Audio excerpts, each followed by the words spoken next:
Hey, welcome back, everybody, to today's Market Explained. This is a four-star media event, a series where we talk about the financial markets. We do interviews, and today we're going to do a financial industry and financial market review. And I'm back here with my traditional co-host, Mr. Chris Reardon. Afternoon, everyone. Glad to be here. Glad to talk a little bit about the markets and glad it's finally summer. Excellent. And of course, I'm Brian Castle. I am your host. I am the founder and CEO of FourStar Wealth Advisors, headquartered out of Chicago. We're a national firm now with advisors in 20 states, and we're growing nicely. And I'm the father to Evan and Quinn and husband to the amazing Tripty.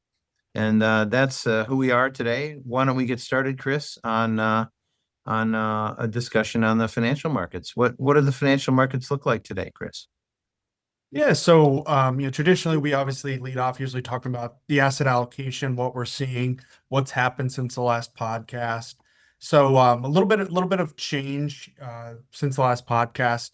Domestic equities actually retook the lead. So the last podcast it was in the number two position. Commodities was in the number one. Since then, domestic equities has retaken the number one position. It's gained 6 points from the last podcast and now stands at 241 tally points. So Oh, I think on the last one we did talk about that potentially happening. They were so close, those one and two positions, that it wasn't too hard of a stretch to envision that happening. So it did actually happen. So we have domestic equities leading the way now. Commodities dropped to number two. It was -3 tally points from the last podcast at 238. So still relatively hanging right there and still within striking distance of retaking that number one position, depending on the week and what happens and how the markets react. So one and two, I would say for the most part are tied, although we did have domestic equities, officially overtake that number one position. Probably the most interesting asset class, though, is international equities. It's in third position, and it gained a whopping 24 tally points from the last podcast and moved into that 233 tally points. So, the one, two, and three asset classes are, really tied. I mean, either they're close enough that, any week we could either see them switch. We could see international equities be the number one position by next week. I mean, there's a lot of changes and a lot of, switches that could happen with them that close. So, interesting kind of moves there. We did see international equities kind of recover from at one point being below 200 tally points and now has recovered and really kind of come back in line with domestic equities and commodities. The bottom three asset classes, conversely, really have moved down and really been non-factors. Cash is in the fourth position. It's at 147 tally points and was -7 from the last podcast. Currencies is in fifth at 125 tally points and is -11 from the last podcast. And fixed income is in last or sixth place, and it was -9 from the last podcast at 103 tally points. So really, I mean, the top three, although commodities did pull back, it was 3 points relative. It was top three really gained or, lost significantly less, where we saw those less risky asset classes, the bottom three, continue to, pull back or move downward. So, it's overall a positive sign for the global market in a whole. absolutely. So, Chris, the curiosity though about those numbers is international stocks or equities are up 24 tally points, but currencies are down. So usually they kind of go in lockstep, right? But they don't. Maybe that's a reflection, or they didn't this time. Maybe that's a reflection of the fact that all this tariff spending is happening, both international and US. There's a little spike and now it's slowing down again. Yeah, I mean, I think that definitely, currencies, I saw a spike, especially when you had these heavy moves. I mean, when you had the Federal Reserve lowering rates, there was obviously a projection for them to lower, I think upwards of 6 times at some people were projecting this year. Right. But when you had these heavy moves happening on interest rates, that has heavy impact on the currencies. So that's where you're going to see a lot more of that movement. And not that there hasn't been as much. It's definitely slowed though relative to maybe a year ago when we had some of these projections and you had the Fed begin lowering interest rates. So we definitely have seen that, I think, kind of take a step back. And then I think from the international equities front, you've had kind of this pullback with currencies, and international equities have really shined overall. I mean, inflation in the EU has been tepid, which has been good for the EU as a whole.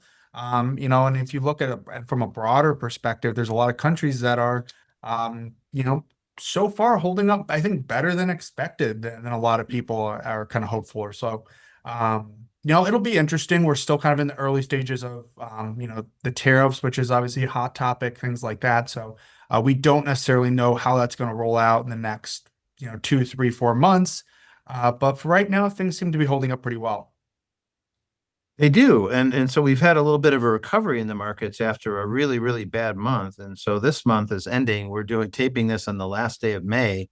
And we're taping this on Friday. And it looks like the markets are back to about flat. I'm looking at the S&P 500 is up 0.16 for the year. The NASDAQ is down 1.26. So it was way down. It's come almost back to even. The Dow Jones Industrials is off 0.84%, so less than 1%. And the Russell 2000 small caps, unfortunately, is the big loser, down 7.3%. But it was much worse, Chris. Coming into this month, everything was down 10 and 15%. So we've had a little bit of a rally, haven't we? Yeah, I mean, and I think some of that is, I don't know if we discussed it the last podcast, but certainly now some of that's optimism that the kind of tariffs are, these deals are going to happen, that the tariffs will eventually kind of, there's an ends to a means with these tariffs. And, Yep. as we talked about before, the biggest volatility spike factor really for the market is uncertainty. And Mhm. so as we start to see maybe what the plan is a little bit more, we start to see kind of how things are going to play out. The market's kind of taken that, digested it, and yeah, I think overall felt better about the economy and about the market, and we've seen that reflected in the stock market certainly. For sure. Well, so we'll see where it goes. Now the markets were much higher in January, so we round tripped it from like up 7 to 10% in most indexes, and all the way down 10 or 15. Now back up to about even. So we're not quite back to the new highs, right?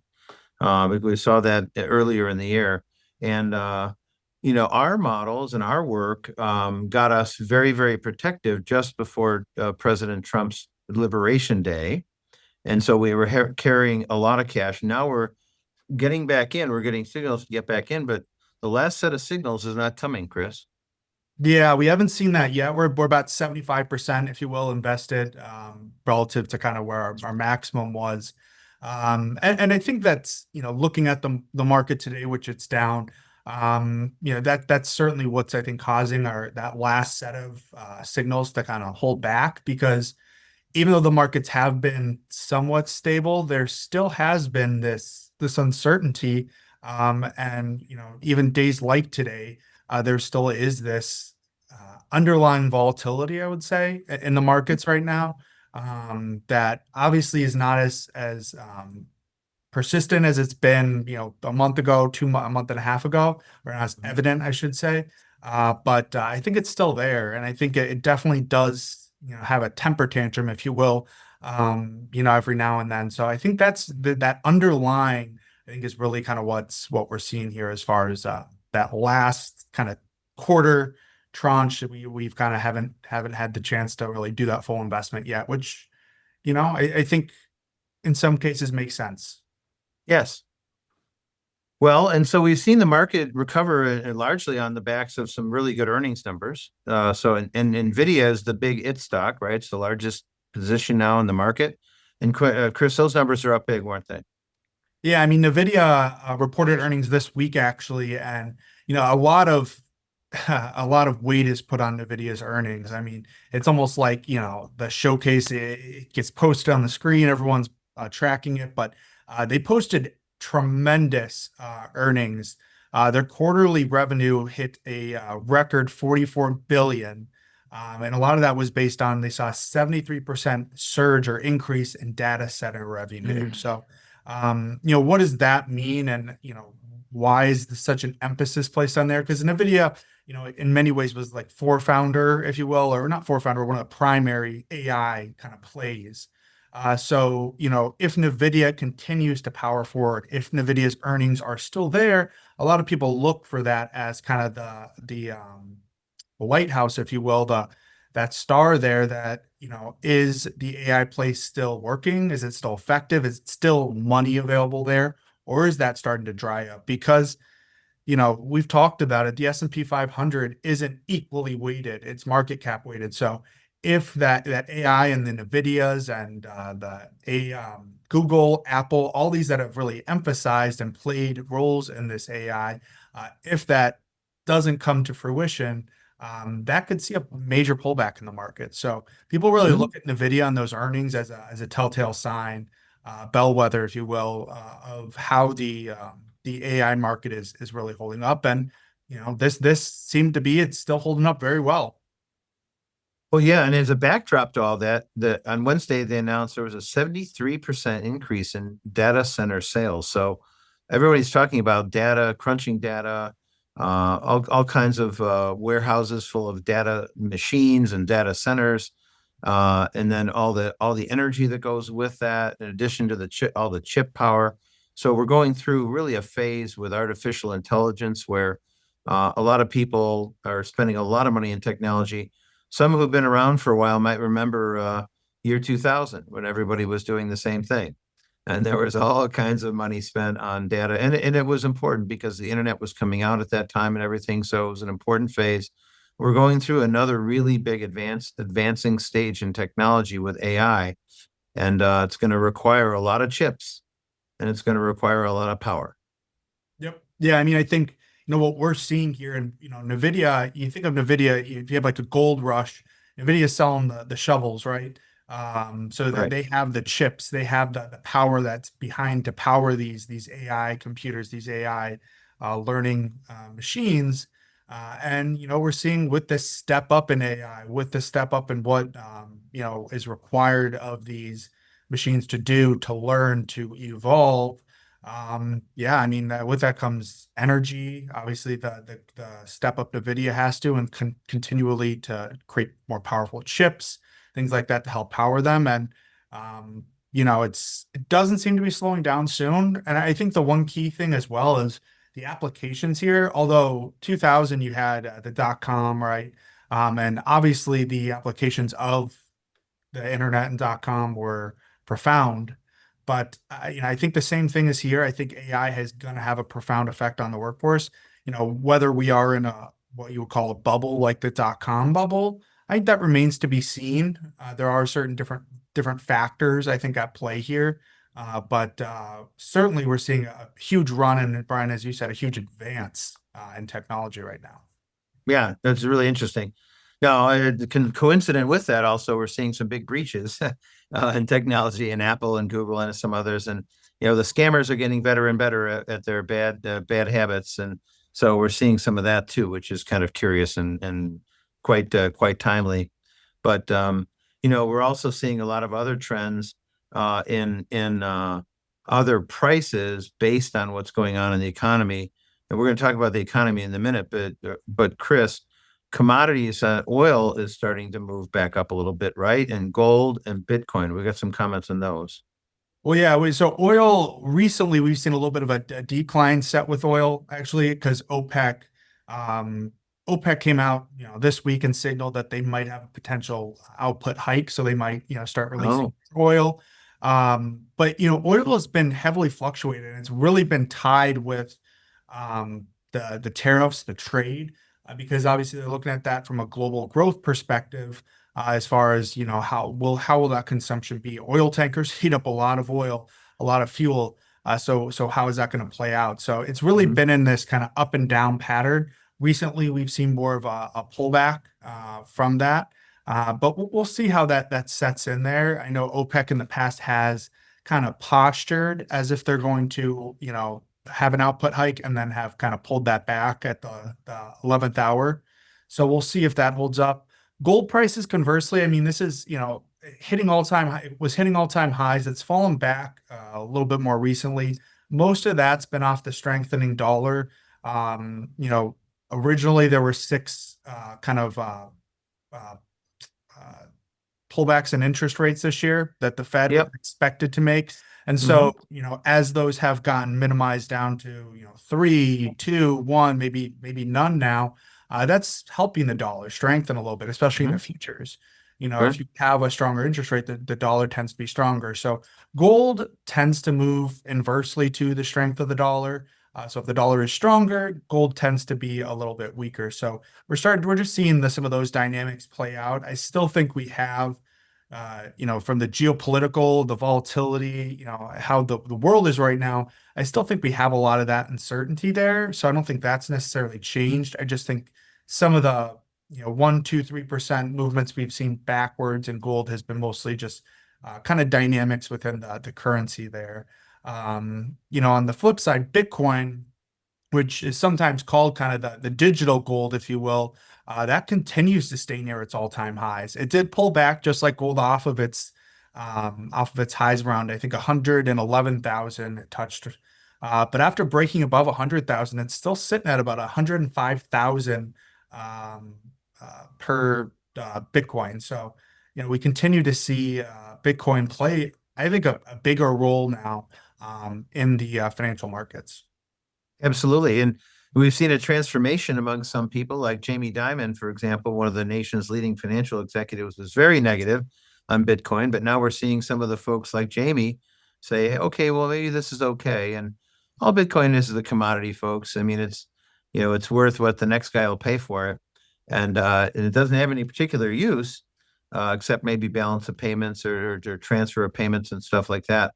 But some commodities do have some use, like gold and silver and others, but Bitcoin doesn't. It really is just a pure commodity. It's whatever your Bitcoin is, whatever worth whatever I'll pay you for it, and vice versa. And that's what the markets are reflecting.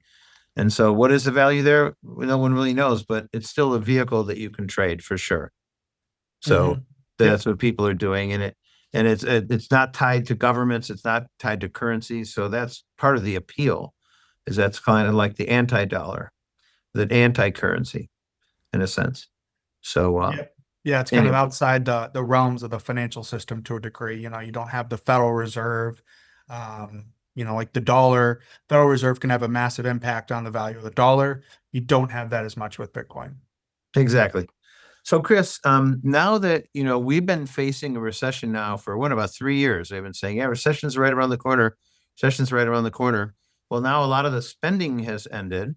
The Doge committee officially has cut about $145 billion. The spending bill that came through in Washington still has big deficits. So there's a little battle on between the U.S. Senate and the U.S. House. The U.S. Senate wants to cut more, so they're going to go and take a look at it and see if they can't make more cuts and come back to the conference together and create a big, beautiful bill for President Trump to sign.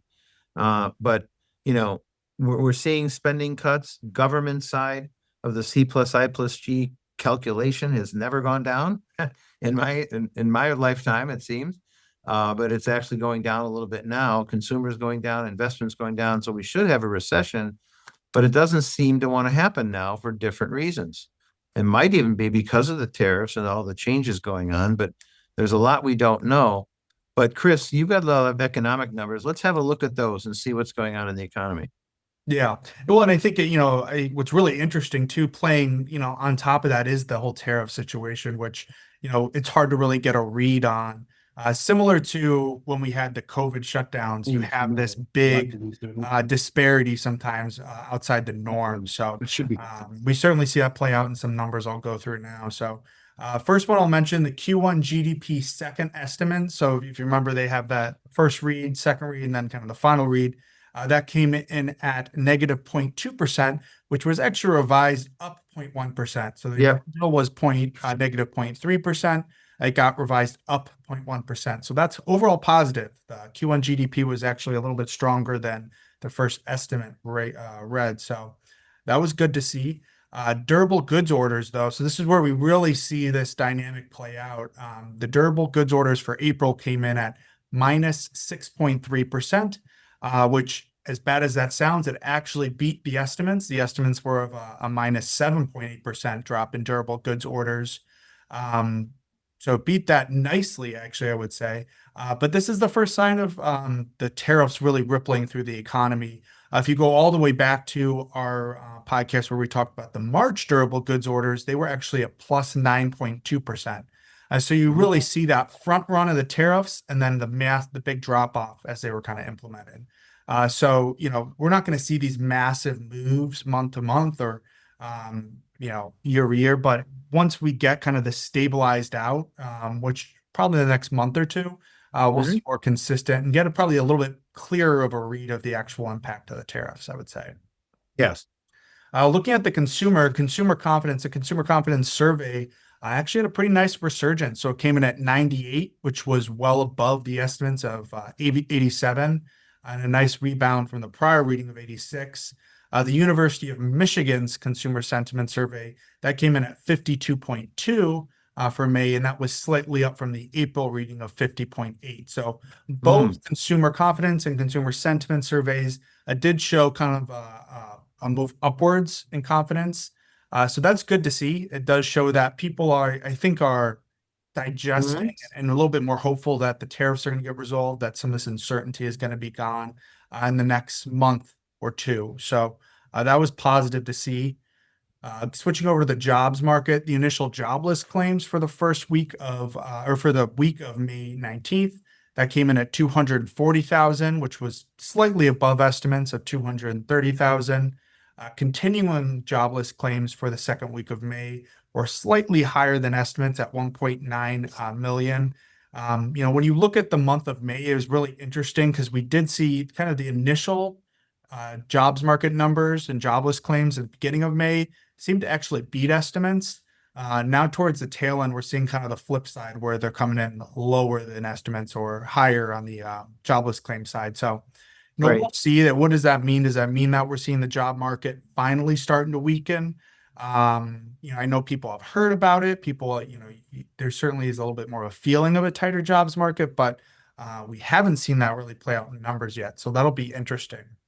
Mhm. Switching over to the housing market, the monthly home price index decreased in March by 0.1%. So that's overall good for buyers. We're starting to see at least maybe a top out on home prices. We'll see. Mhm. But pending home sales in April actually came in at minus 6.3%, which was well below the estimate. The estimate was going to be a minus 1% in pending home sales. So we did see kind of a lockup within the housing market in April, which is traditionally, you had kind of the spring is really this traditional housing market where you see a lot of turnover, a lot of uh, buying and selling there. So that was interesting to see. Mhm. And then last, but in some cases more importantly, flipping to the inflation, personal incomes rose 0.8% month over month, which was above expectations, which were 0.3%. So that's good to see. We have people that are, their incomes are rising, they're feeling better.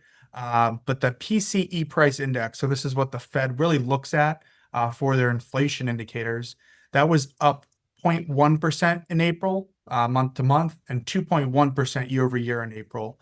So that was in line in expectations month to month and actually beat expectations on the year over year number by 0.1%. So that was good to see. I mean, that's a really strong sign. We've talked about it here that, looking at inflation, I mean, if inflation's not moving upwards, it allows the Fed to kind of keep interest rates a little bit higher, keep that dollar a little bit stronger, and really let savers benefit from that.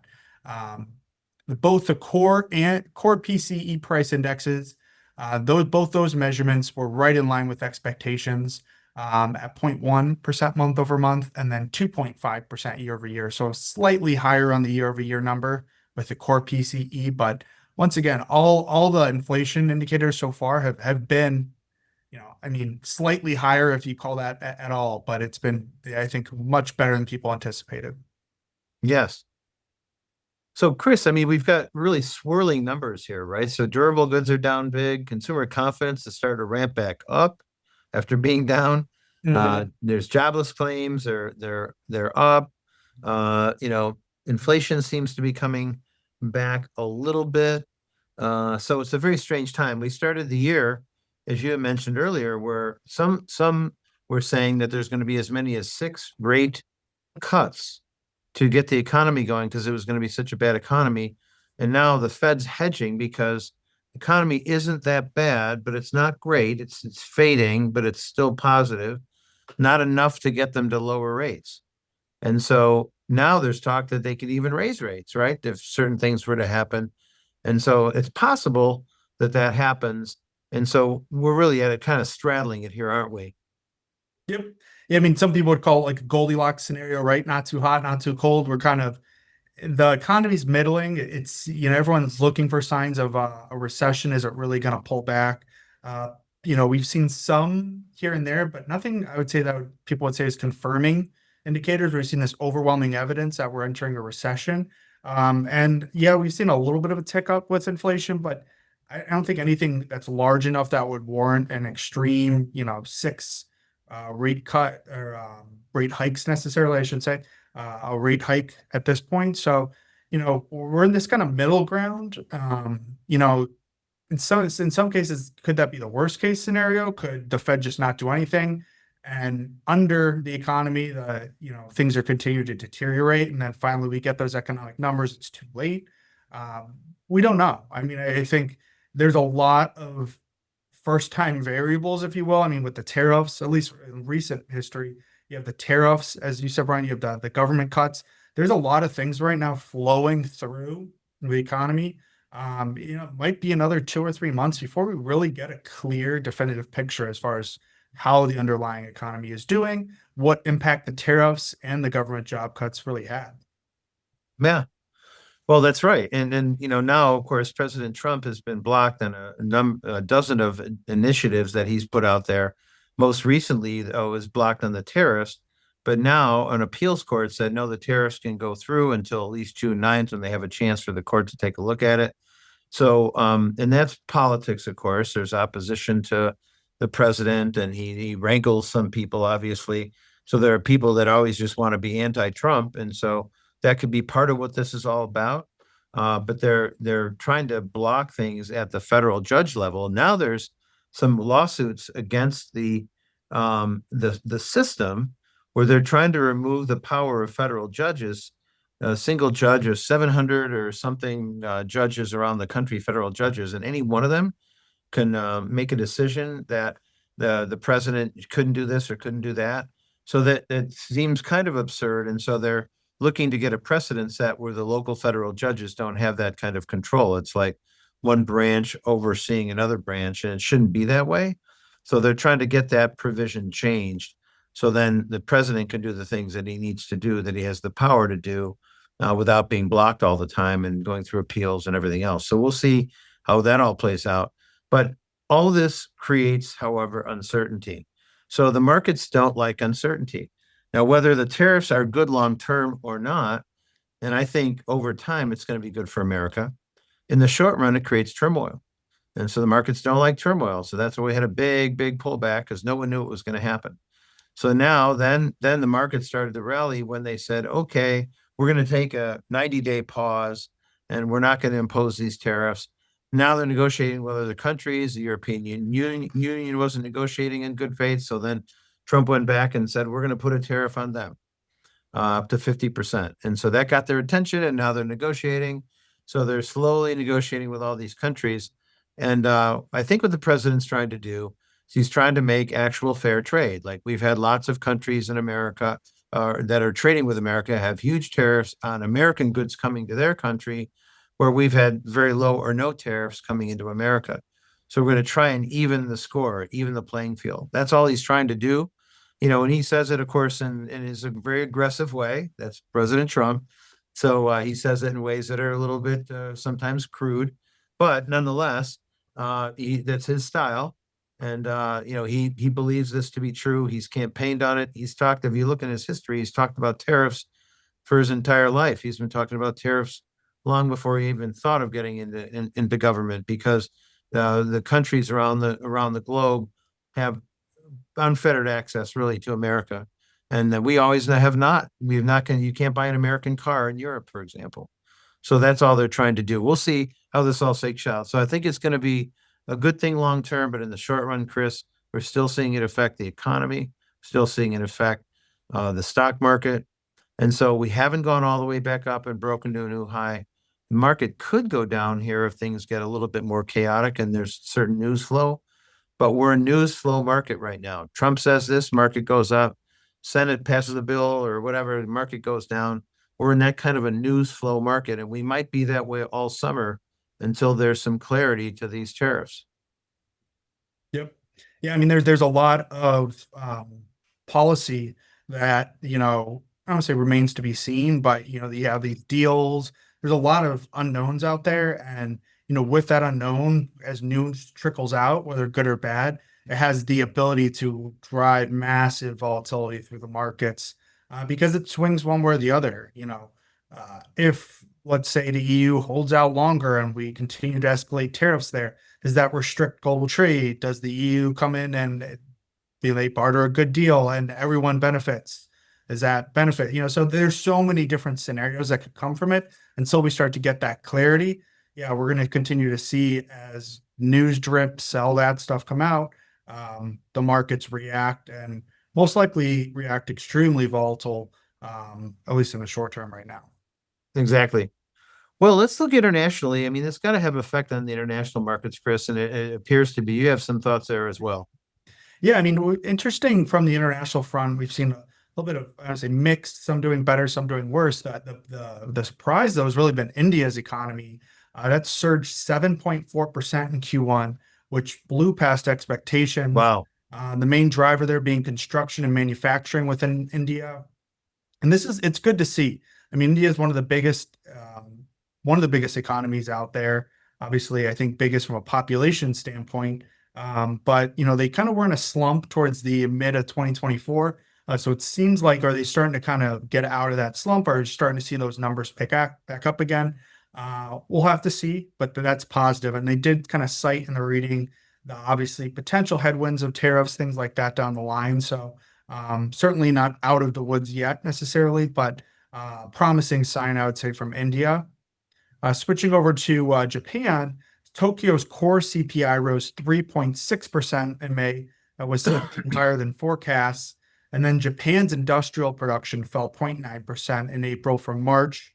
And there's the expectation that the May and June numbers are going to kind of continue and accelerate this drop off with the tariffs impacting industrial production there. So what does that mean overall? The reason we highlight that, you'll see the Bank of Japan or Japan in general in the news, is because that puts the Bank of Japan kind of in the spotlight to potentially raise rates again, especially that inflation number, that CPI number is very important because Japan's on an island. They have to import goods, so they are susceptible to other nations as far as prices.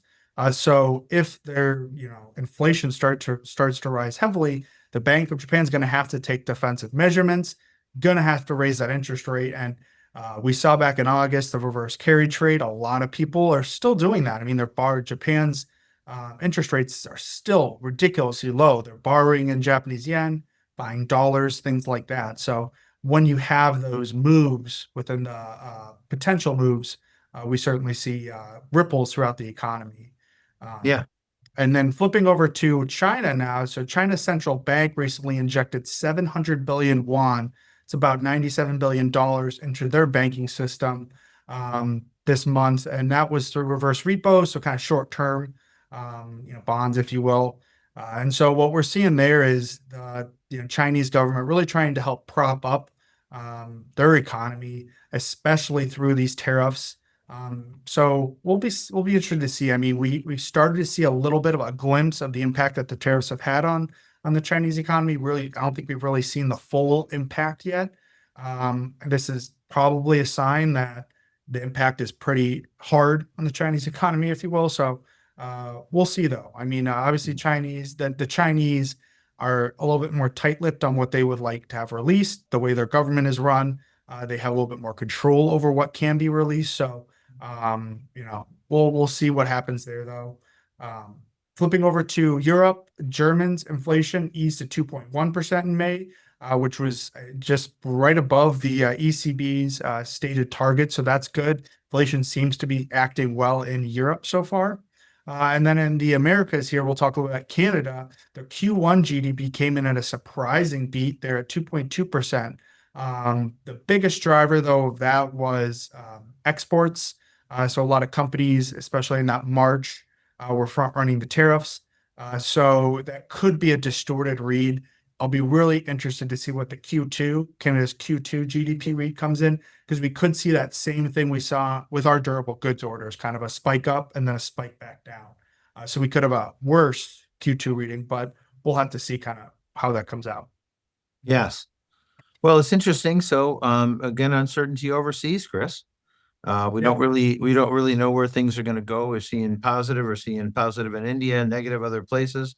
So, again, we just have to wait to see. Um, One really interesting thing, however, is the Trump administration is now saying that over $8 trillion of new investments have been announced since they announced their tariff regime. So the point is that President Trump wants people to manufacture in the United States and make their goods in the United States, and that's actually starting to happen.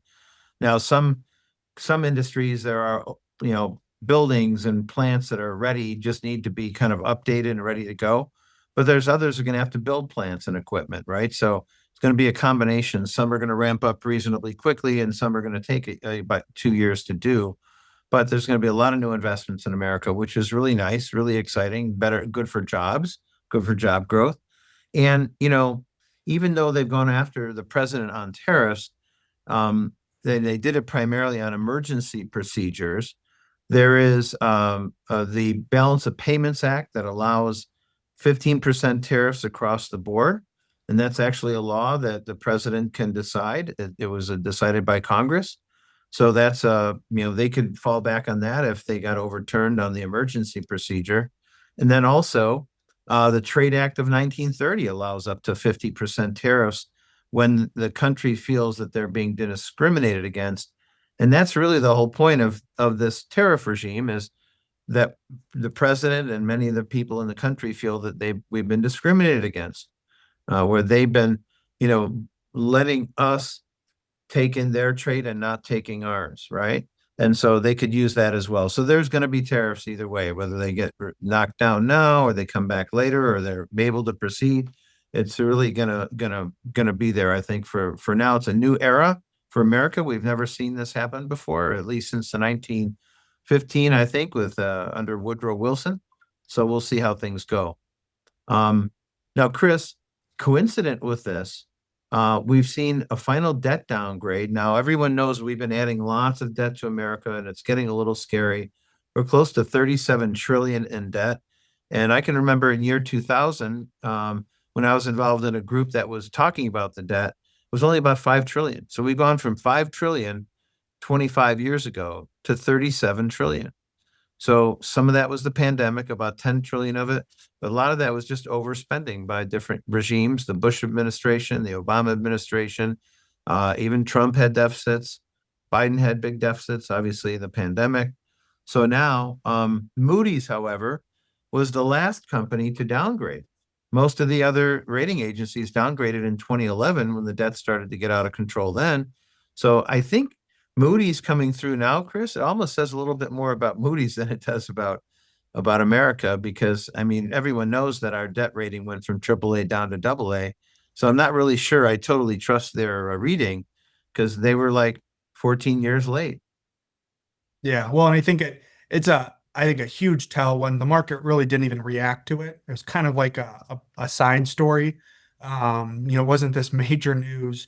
Obviously it made headlines, but it was kind of, yeah, you did it. We already knew we already knew where the debt was. So like we already knew they were there. So you're kind of just putting a name on something that was already essentially from a priced in standpoint, already being priced in and already there. So but yeah, I mean, for those of you who've seen The Big Short, I mean, there's a whole political under game that plays with those rating agencies. You hope that they're Right. being, forthright and honest, but I think it was a huge, I think, tell what the market literally had almost no reaction to this downgrade. Yeah, that's right. It was kind of a oh ho hum. It was a very big deal in the summer of 2011 because it was the most volatile market I think I'd ever seen, and one in which a lot of the models investors used didn't work that well because the market was just gyrating crazy. Never been through a rating downgrade before. And so that was a very, very stressful summer. I remember it like it was yesterday. Uh, Mhm. so so that downgrade that happened.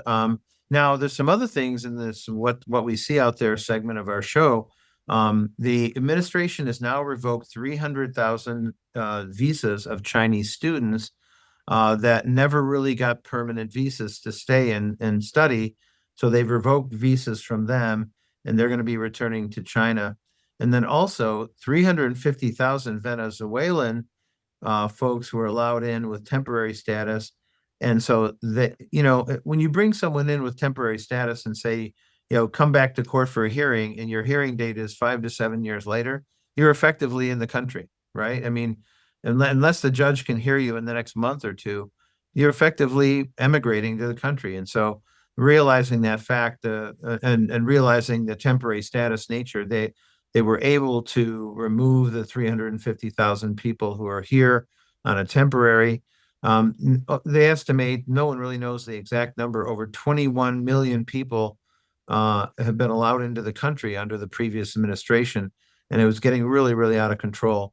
And so now the current administration is trying to clean that up and starting here with these Chinese and Venezuelan citizens to try to legal immigration is a great thing, but illegal immigration or partial immigration or you know being here without papers and all that, that's not a good thing. And America's country without borders is not a real country, so they've got to find a way to get control of this whole thing, and that's all they're trying to do.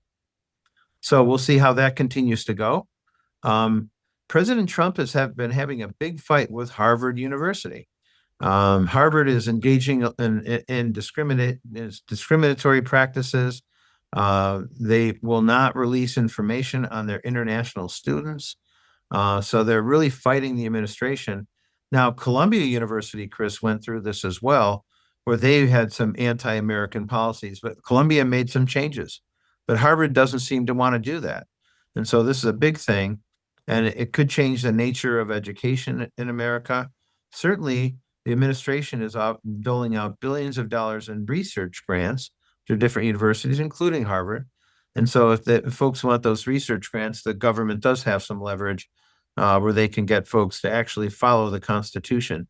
Of course, they can file suit against a university that's not following the Constitution, but another way is to use means like that where they take away research grants and things like that.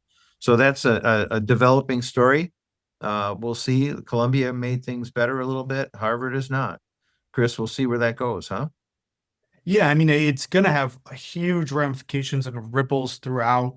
I mean, one of the primary ones you think about it, especially with the research grants in the healthcare industry, a Yep. lot of the research and stuff in healthcare is done off these grants.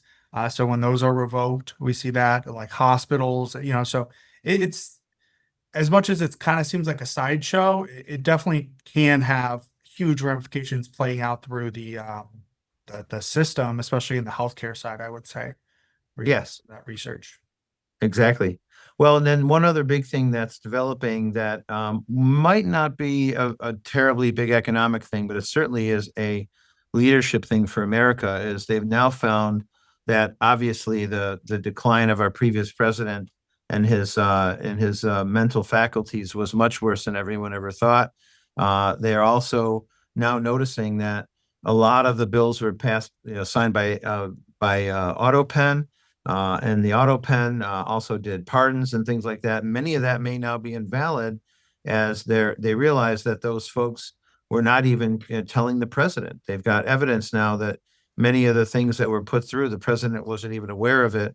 So those could be considered to be illegal. It could be all the pardons. It could be a lot of the other things that were signed certainly in the last year before the end of the Biden presidency. So we'll see what happens there. They've identified 5 key staffers that were involved in the auto penning, and there's going to be a big investigation. So it's an interesting development, and hopefully we can come back from it as a country and not have folks running the country who are not elected. Right? It's got to be elected. We've got to have leaders that are elected, And if they're not really able to serve, they need to leave. Chris, you have a couple comments about bit kidnapping in the Bitcoin world. What's that all about? Yeah. Yeah, I mean, I think what's interesting is obviously with Bitcoin trading above 100,000, call it now, you have a lot of Bitcoin millionaires and people with a lot of money out there that maybe didn't have a lot of money, let's say 2 or 3, 4 years ago. So, with that, you've had a bunch of these abductions around the world on, cryptocurrency traders or speculators that were known to have a lot of cryptocurrency. They would either abduct them and ask for a ransom, things like that. Most recently in New York, a major cryptocurrency holder was held, he said, in his penthouse for, I think, 2 weeks. And they finally, I believe, caught both of the men responsible for it. But really interesting that you kind of had this really quick money that came into play. And so you have these people that have all this money and, the accessibility that, that they got.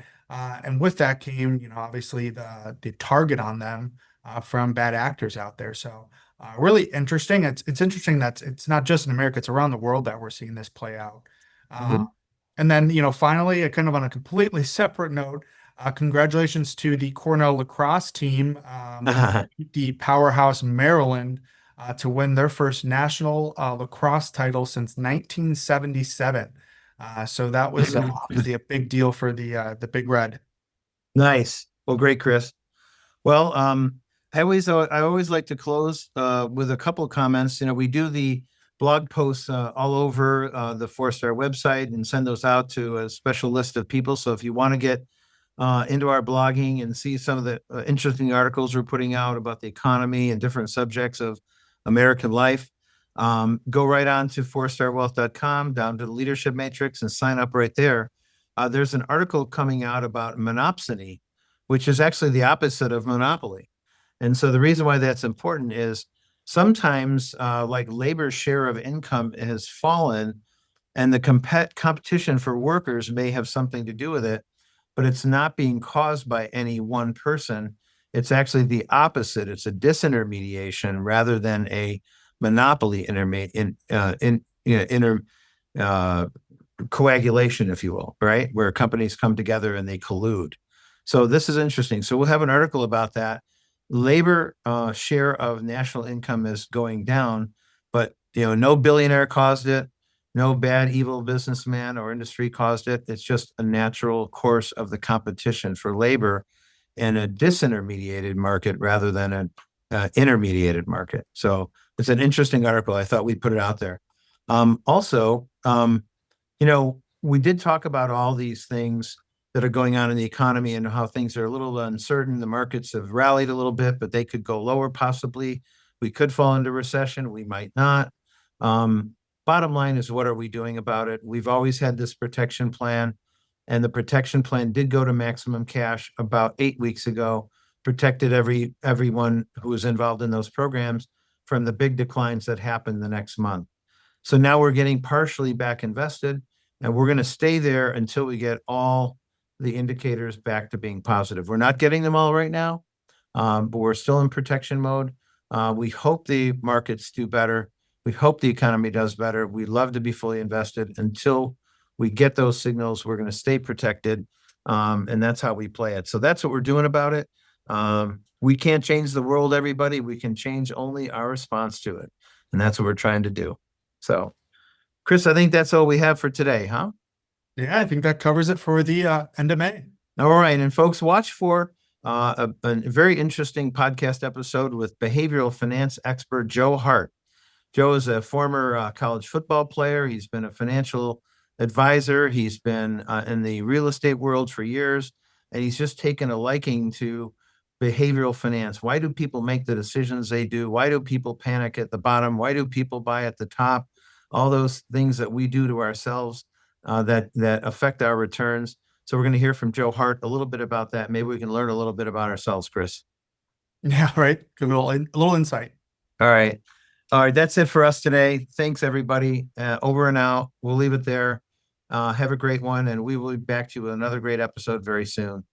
Thanks from Chicago. Bye bye.